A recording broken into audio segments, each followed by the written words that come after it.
அதே காத்து வாசம் வேற, அதே மண்ணு வண்ணம் வேற, அதே மக்க வாழ்க்கை வேற, ஒண்ணு மட்டும் மாறவில்லை.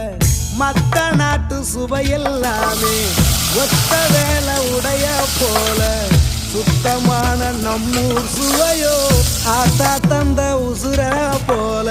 மூட்டி பாசம் கொட்டி சமைச்சது திண்டுக்கல் தலப்பா கட்டி, நெய்யூத்தி நேசம் கொட்டி இழுக்குது திண்டுக்கல் தலப்பா கட்டி.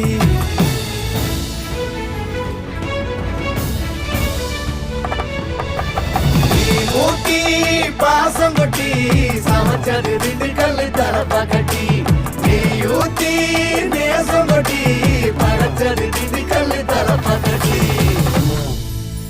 படைச்சது திண்டுக்கல் தலப்பா கட்டி.